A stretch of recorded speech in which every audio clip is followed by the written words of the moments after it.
I believe that this nation should commit itself to achieving the goal, before this decade is out, of landing a man on the moon and returning him safely to the Earth.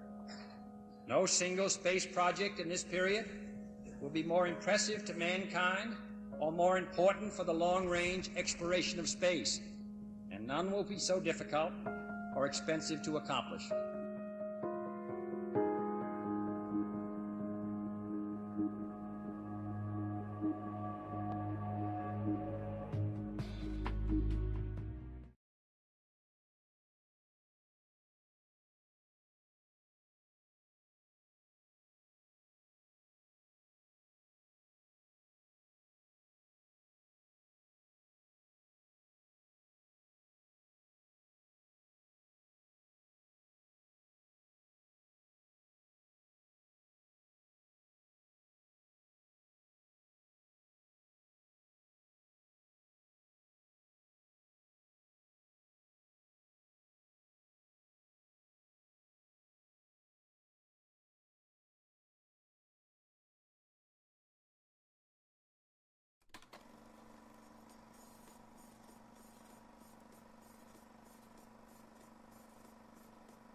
No man can fully grasp how far and how fast we have come. But condense, if you will, the 50,000 years of man's recorded history in a time span of but a half a century.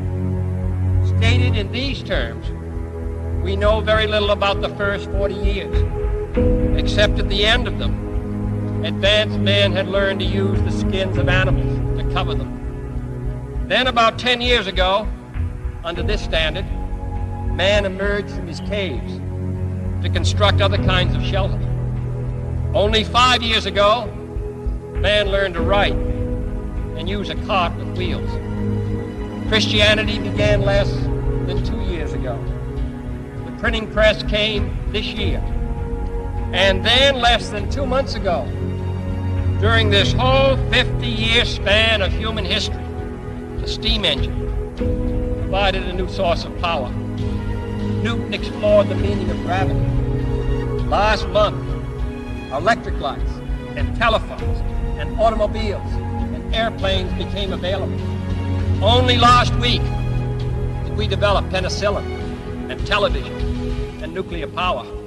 And now, if America's new spacecraft succeeds in reaching Venus, we will have literally reached the stars before midnight tonight.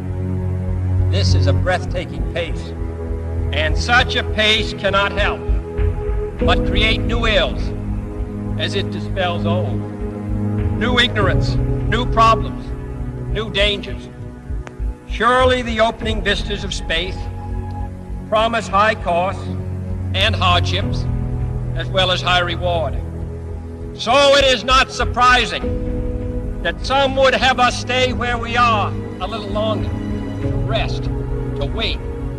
But this city of Houston, this state of Texas, this country of the United States was not built by those who waited and rested and wished to look behind them.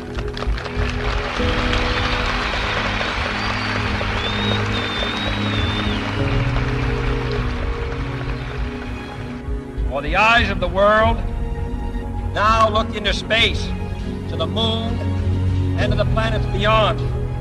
And we have vowed that we shall not see it governed by a hostile flag of conquest, but by a banner of freedom and peace. The exploration of space will go ahead, whether we join in it or not. And it is one of the great adventures of all time. Those who came before us made certain that this country rode the first waves of the Industrial Revolution, the first waves of modern invention, and the first wave of nuclear power. And this generation does not intend to founder in the backwash of the coming age of space. We mean to be a part of it. We mean to lead it. Its hazards are hostile to us all.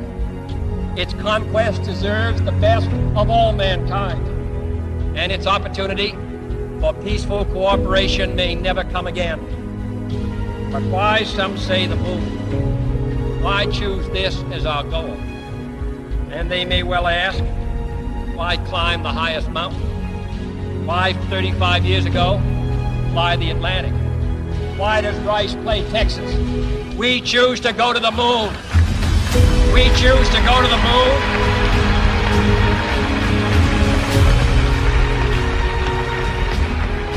We choose to go to the moon in this decade and do the other things, not because they are easy, but because they are hard. Because that goal will serve to organize and measure the best of our energies and skills.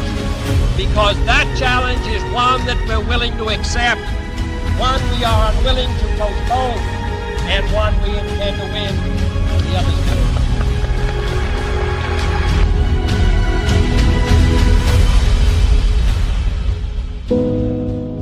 Houston, Tranquility Base here. The Eagle has landed. Roger, Tranquility. We copy you on the ground. You got a bunch of guys about to turn blue. We're breathing again. Thanks a lot.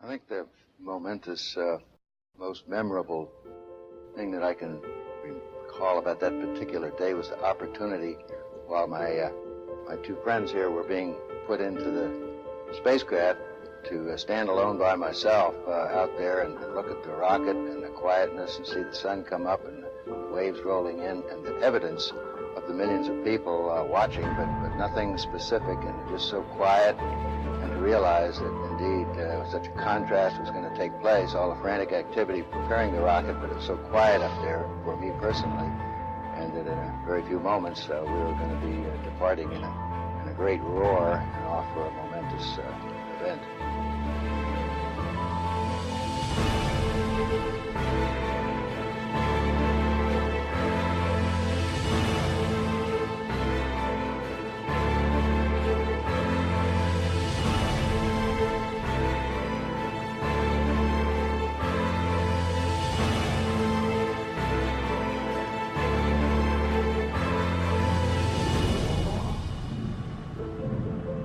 I thought we had a 90% chance of getting back safely to Earth on that flight, but only a 50-50 chance of making a successful landing on the first attempt. There's so many unknowns in that descending from lunar orbit down to the surface that had not been demonstrated yet by testing.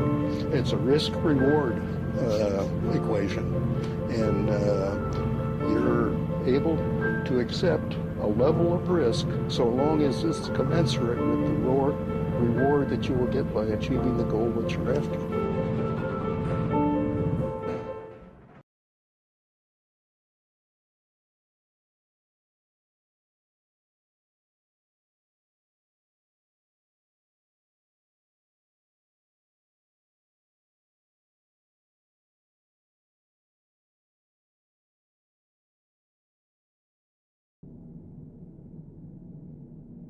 T-minus 1 minute, 35 seconds.